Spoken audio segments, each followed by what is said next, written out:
আসসালামু আলাইকুম। আশা করি ভালো আছেন সকলেই।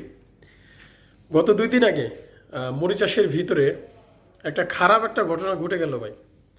ঠিক আছে, এখন আমি চিন্তায় আছি ভাই, বিশ্বাস করেন।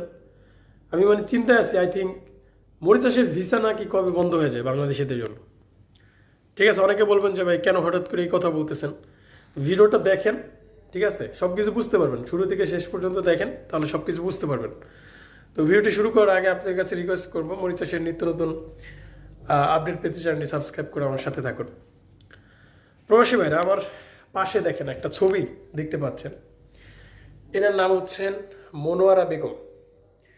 ইনি ওনার যে হিস্ট্রিটা সেটা আপনাদেরকে একটু পরে আগে শুনাই, তারপর আমি পরে কিছু কথা বলবো। ঠিক আছে, তো এনার নাম হচ্ছে আপনার মনোয়ারা বেগম। তিনি মরিচাষের একটা গভর্নমেন্টের লোকের বাসায় জব করতেন। আমাদের সরকারি যে কর্মকর্তা আছে না, বিভিন্ন মেয়ে মানুষ কাজ করে, তো মরিচাষের এরকম একটা গভর্নমেন্টের একটা লোকের বাসায় জব করতেন। তো উনি কী করছেন, গত কয়দিন আগে, প্রায় 3 দিন হবে বেসিক্যালি ভাবে আমার কাছে খবর এসেছে। আমি ভিডিওটা নিয়ে আসতে পারিনি। আপনি জানেন যে প্রতিনিয়ত ভিসার আপডেট দিই এবং কাজের ব্যস্ততার কারণে ভিডিও করতে পারিনি, আপনাদেরকে আপডেট দিতে পারিনি। তো উনি কি করছেন, সেই বাসা থেকে পালাইছেন। পালানোর পর আমাদের হাইকমিশনার যে আসাদুজ্জামান ভাই আছেন, তিনি পাগল হয়ে গেছেন এক কথায় বলতে গেলে। কারণ চিন্তার টেনশনে তিনি পাগল হয়ে গেছেন। কারণ উনি যদি ধরা না খান বা যদি ওনার কোনো খোঁজ খবর যদি না পাওয়া যায়, তাহলে বাংলাদেশিদের জন্য মরিচাষের শ্রমবাজার আর স্বস্তিতে বা শ্রমিক যেতে পারবে, এটা যে শ্রমবাজারটা চালু থাকবে সেই বিষয়টা নিশ্চিত করে বলা যায় না। সেটা বন্ধ হয়ে যেতে পারে যে কোনো মুহূর্তে ভাই। মরিচাষের ভিসা বাংলাদেশিদের জন্য যে কোনো মুহূর্তে বন্ধ হয়ে যেতে পারে। ঠিক আছে, এটা অনেকে হয়তো বিশ্বাস করবেন না, বাট আই ডোন্ট নো, আমি জানি না যে এখন কি হতে যাচ্ছে। আই হোপ যে আশা করি যে এই জিনিসটা আসলে খুবই ইজিলিভাবে সলভ করা হবে। নাহলে কিন্তু বাংলাদেশিদের যে শ্রমিকরা আছেন তাদের একটা শ্রমবাজারে যে একটা ধাক্কা খেতে পারে। কারণ আপনারা একটা জিনিস চিন্তা করে দেখেন, যিনি আসাদুজ্জামান ভাই, বাংলাদেশের যিনি হাইকমিশনার রয়েছেন, তিনি ওই বাসার যিনি কর্মকর্তা রয়েছেন, গভর্নমেন্টে জব করেন, তার মাধ্যমে বাংলাদেশিদের জন্য ভিসা চালু করা হয়েছে। আল্লাহ, বুঝতে পেরেছেন? ওই লোকের মাধ্যমেই বাংলাদেশিদের জন্য ভিসা চালু করা হয়েছে এবং ওই লোকের বাসায় বাংলাদেশি মনোয়ারা বেগম আফু নামে এই বোনটি জব করতেন ওখানে।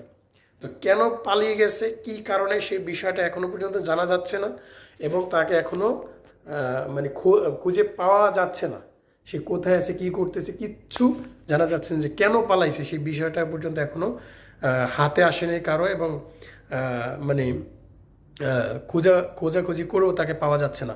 তো আমি মরিচাষের যে প্রবাসী ভাইরা আছে তাদের কাছে একটা রিকোয়েস্ট করব যে তাকে যদি দেখেন কোনো জায়গায়, আপনারা তাকে ধরবেন, ধরে জিজ্ঞাসা করবেন এবং হাই কমিশনের নিকট আপনারা দ্রুত খবর জানাবেন যে তাকে পাওয়া গেছে বা এরকম কোনো কিছু, এবং কেন পালিয়ে গেছে, কি কারণে, সে বিষয়টা একটু তদন্ত করা দরকার। অনেকে আছে না যে টর্চারের কারণে বা নির্যাতনের কারণে পালিয়ে যায়, সেই বিষয়টাও খোঁজাখুঁজির দরকার ডেফিনেটলিভাবে। শুধু যে তিনি পালিয়ে গেছে, বাংলাদেশের শ্রমবাজার বন্ধ হয়ে যাবে, এই বিষয়টা ভাবলে হবে না। এবং তার যে জীবনের নিরাপত্তা আছে কিনা ওই বাসায়, সেই বিষয়টা একটু আইডেন্টিফাই করা দরকার, তাই না? শুধু শুধু আমরা একজনের জন্য আমরা পুরো নষ্ট হয়ে যাবে এমন না বিষয়। তিনি যদি বিপদে থাকেন তাহলে অবশ্যই তাকে বিপদ থেকে উদ্ধার করতে হবে, বাট অবভিয়াসলি ভাবে এই জিনিসটা খোঁজাখুঁজি করতে হবে এবং তাকে খুঁজে বের করে বাংলাদেশ হাই কমিশনের নিকট তাকে হস্তান্তর করতে হবে খুবই জরুরিভাবে, ইমিডিয়েটলি ভাই। মরিচাষে যারা আছেন এই বিষয়টা খুবই কেয়ার করবেন এবং আমি চাই যে মরিচাষের ভিতরে যারা আছেন এমন কোনো কাজ করেন না যাতে বাংলাদেশি নতুন ইউজারদের বা নতুন যারা প্রবাসী হবেন তাদের আশাটা বন্ধ হয়ে যায়। এরকম ধরনের কোনো কাজ করবেন না। তো প্রবাসী ভাইরা আশা করি বুঝতে পেরেছেন যে এই বিষয়টা খুবই দুঃখজনক এবং খুবই একটা মর্মান্তিক ঘটনা। যে এরকম একটা যদি গভর্নমেন্টের ওই লোকের বাসা থেকে যদি না পালাতো তাহলে হয়তো এই জিনিসটা নিয়ে এত মাতামাতি করার কোনো কিচ্ছু ছিল না। ঠিক আছে, কোনো কিছু হয়তো মামলা টামলা করতো বা এতটুকুই, কিন্তু হাই কমিশনার নিজে এটা নিয়ে তদারকি করতেছে এবং খুবই মানে চিন্তায় তিনি আছেন বর্তমানে। তো তার যদি খোঁজ খবর পান অবশ্যই বাংলাদেশ হাই কমিশনের সাথে যোগাযোগ করে তাকে ওইখানে পাঠানোর ব্যবস্থা করে দেবেন। তো প্রবাসী ভাইরা আজকের মতো এই পর্যন্তই ছিল। যদি ভিডিওটি ভালো লেগে থাকে তাহলে অবশ্যই শেয়ার করবেন, চ্যানেলটি সাবস্ক্রাইব করবেন পরবর্তী ভিডিওর নোটিফিকেশনগুলো পেতে। তো ভালো থাকবেন সবাই, খোদা হাফেজ।